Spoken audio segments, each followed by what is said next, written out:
am so excited today to be interviewing Dr. Dizon. He recently joined my incredible team of medical advisors, and we are working on a page on sexual side effects and breast cancer.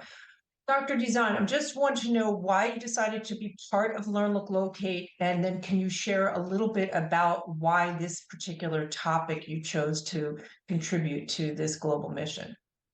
Sure. I mean, I am a very big fan of democratizing information, especially for people who've been diagnosed with cancer. There should be no topic that is taboo. And I think any forum that allows people to access good information by credible sources is one that I will support. And I'm happy to do that for Learn, Look, Locate.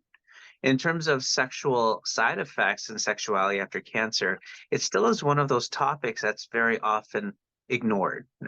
People are often told, be thankful that you're alive, for example, and that there are assumptions that we make in both directions that, someone who is not married is not interested in being sexual, or someone that is older is not interested, or that someone that is younger we don't want make them feel badly, but that really does take away from our ability to help people move on from a cancer diagnosis. And the only person who should decide whether or not sexuality is important is not the physician, but it should be that woman or man who's been diagnosed with breast cancer.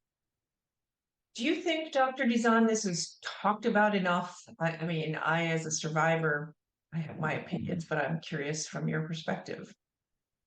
I do, the issue of whether this is brought up freely is one that still prompts invitations that I accept about talking about sexuality and sexual side effects following cancer, because the reality is that this is not a topic that many people have brought up to them. And physicians, I think, are still of the feeling that if it is important, that a patient will bring it up.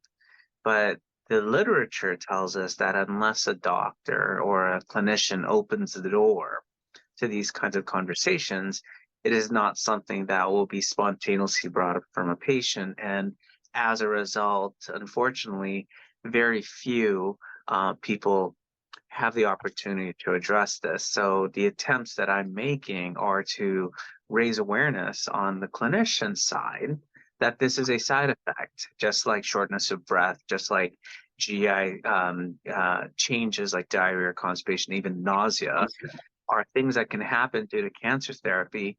Sexuality is also one of those things that can be adversely affected. So no, today we're still not seeing a lot of these conversations happen, and it is a goal of mine to change that. I think by working together and having this on a dedicated page on Learn Look Locate to have this open conversation with you and the information on the why and understanding it a little more is just so important. With that being said, really understanding what happens to a woman's body because of the estrogen decrease and how and why the sex not even just the sexual side effects, but the sexual desire really just goes away. Can you explain that? Because for some of us, it's very hard to understand. Yeah, yeah, I think the issue is that we oftentimes think sexuality is something that's innate, that you don't need, a pie chart to figure out because it's something we all experience naturally. It's a very natural part of our lives. But the thing is, when someone gets sick and when someone's diagnosed with cancer, the processes that govern sexuality all can be impacted. And then all of a sudden, something that was natural becomes confusing. And the way I explain this is that desire is a very complicated sensation. It's a very complicated feeling.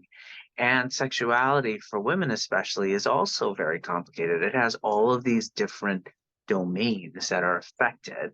And the impact of treatment, whether that is the diagnosis of breast cancer itself, surgical therapy, radiation, chemotherapy, and its impact on body image, all of that has an impact on desire, whether that's through you're finding satisfaction in the activities that used to be satisfying. It could be the feelings of intimacy that one has with their partner or the lack of intimacy.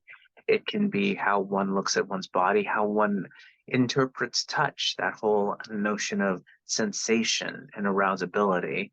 So there are different components that will govern sexual function, and that can also be at play when someone realizes that they just don't have that appetite, they don't have that desire to be sexual any longer.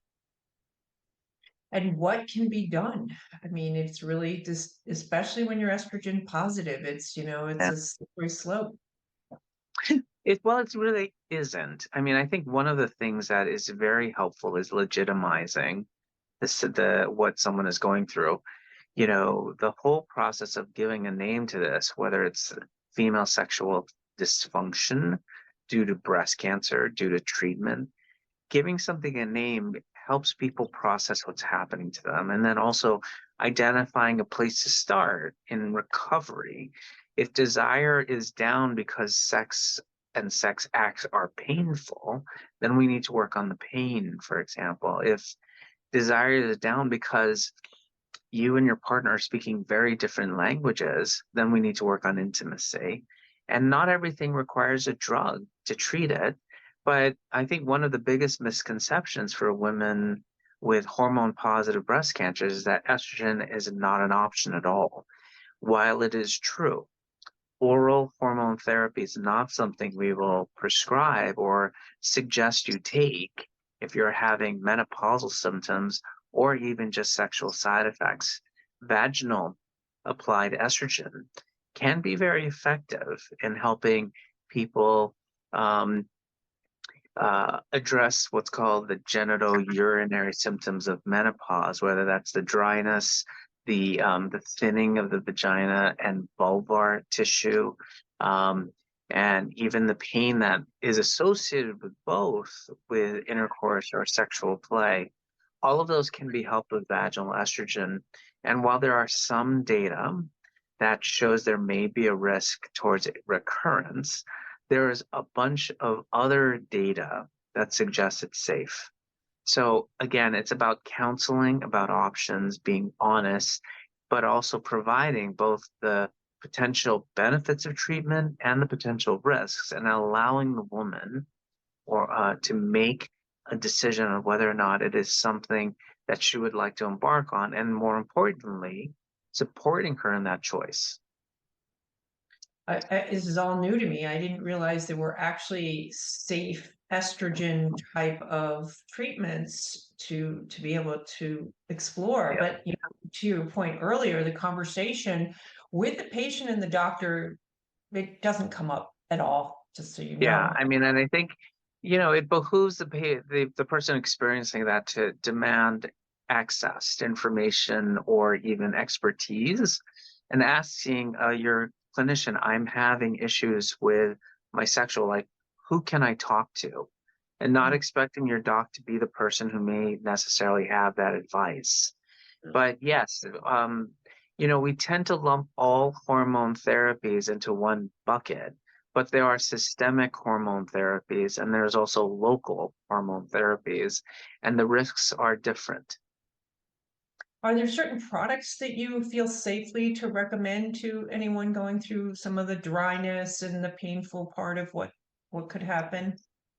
Well, I think the first thing that people should be doing if they're having those kinds of issues in their pelvic area is to try something non-hormonal, because oftentimes non-hormonal therapies can be very helpful. So, a vaginal moisturizer, which should not be confused with a lubricant, is the mainstay of treatment. And using a vaginal moisturizer 5 times a week may be important. And also using it again an hour before any kind of vaginal activity is important. If that doesn't work, that's when I usually will talk about hormonal therapy, is vaginal estrogen for specifically. But if their issue is more painful intercourse, then that does really require a pelvic examination to help guide where the source is of the pain, And that can help you open the doors to potential options for treatment. Well, this is so helpful and so needed. Is there anything else you'd like to say, Dr. Dizon, about this topic? I mean, it's just so untouched, excuse the pun, and so needed. So we're really grateful. So just your closing thoughts on this? Yeah, I mean, I think I would just, and I say this quite often, that cancer does take away a lot from people, and that includes their partners. But ultimately, your sexuality should not be one of those things you sacrifice for your cure. And I think the one last thing I want to say as a survivor, just hearing you say when we get it out there and talk about it and own it, I think it helps. I think that is a really strong statement, what you said earlier, just really having the discussion around it. And so I am so honored to have this dedicated page on Learn, Look, Locate to really bring these kind of quiet topics to the forefront that so Yeah. desperately need attention. So And I think it's important that they are. And again, I would just, for anyone seeing this, it is your right for help, to get help. And so, exercise that right. yeah, it's wonderful. Thank you, Dr. Dizon. We are so grateful. Thank you so much.